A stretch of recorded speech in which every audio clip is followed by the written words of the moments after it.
আমি থাকতে পারি। মানুষের সময় যখন খারাপ যায় তখন অনেক কিছু শুনেও সহ্য করে নিতে হয়।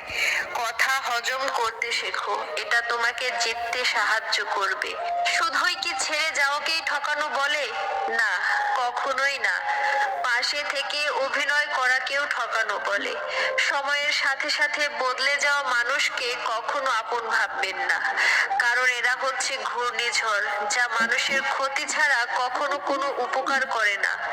সত্য বলার কারণে যদি তোমার চারপাশের প্রিয়জন সরে দাঁড়ায়, তবে মনে রেখো তুমি একদিন আবর্জনাগুলোকে আগলে রেখেছিলে। সঙ্গে থাকলেই সঙ্গ হয় না, কাছে থাকলেই কাছের মানুষ হয় না। স্বার্থের জন্য যারা ধরাকে সরা জ্ঞান করে, তারা কারোর বন্ধু হয় না। বেঈমান কখনো কাঁদে না, আর স্বার্থপর কখনো কোনো স্মৃতি মনে রাখে না। মানুষ প্রয়োজন মেটাতে যতটা প্রশংসা করে, প্রয়োজন শেষ হলে তার থেকেও বেশি বদনাম করে। উপকার খুবই অদ্ভুত জিনিস, করলে মানুষ ভুলে যায়, আর না করলে সারা জীবন মনে রাখে। বেঈমান কখনো অনুতপ্ত হয় না, স্বার্থপর কখনো কৃতজ্ঞতা স্বীকার করে না, আর সুবিধাবাদ কখনো কারো আপন হতে পারে না। কাউকে বেশি আপন ভাবতে নেই। যাকে যত বেশি আপন ভাববে, সে তত বেশি তোমার বিশ্বাস নিয়ে খেলা করবে। কাউকে তার ভালো মন্দ বেশি বোঝাতে যাবেন না, এতে আপনি খারাপ হয়ে যাবেন। তাকে বরং ছেড়ে দিন। সে যখন বিপদে পড়বে, তখন সে এমনিতেই আপনার মূল্যটা বুঝতে পারবে। অন্যকে কাঁদিয়ে নিজে ভালো থাকবে, এমন প্রত্যাশা করা বাদ দাও। যে বিনা কারণে অন্যকে কাঁদায়, প্রকৃতি নিজে দায়িত্বে তাকে কাঁদায়। সম্পর্ক ভিক্ষে করে চাইতে নেই।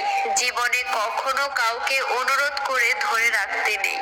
যে থাকার এমনিতেই থেকে যাবে। ভিক্ষা করে কখনো কোনো সম্পর্ক ও ভালোবাসা হয় না। ভিক্ষা করে কখনো কোনো সম্পর্ক ধরে রাখা যায় না, সত্যিই রাখা যায় না। রবি ঠাকুর বলেছিল, ঘরের মধ্যে তুমি যত ইচ্ছে কাঁদো, কিন্তু দরজা সবসময় হাসি মুখে খুলবে। কারণ যদি কেউ দেখে নেয় যে তুমি ভেঙে পড়েছো, তবে সে তোমায় আরো ভেঙে দিয়ে যাবে। আমি সম্পর্ক নামক এই ব্যাপারটাকে ভয় পাই। আমি ভালোবাসার বিনিময়ে ভালোবাসা পাওয়ার আবদারকেও এখন ভয় পাই। কারণ মানুষ তার নিজের সুবিধা অনুযায়ী ভালোবাসে, নিজের সুবিধা অনুযায়ী ছেড়ে যায়। এটাই হচ্ছে আজকালকার সম্পর্ক। তাই তাকে বাধ্য করো না কথা বলার জন্য, যে কথা বলতে চায় না। ব্যস্ত থাকো আর বুঝিয়ে দাও যে তোমাদের ছাড়াও আমি থাকতে পারি। মানুষের সময় যখন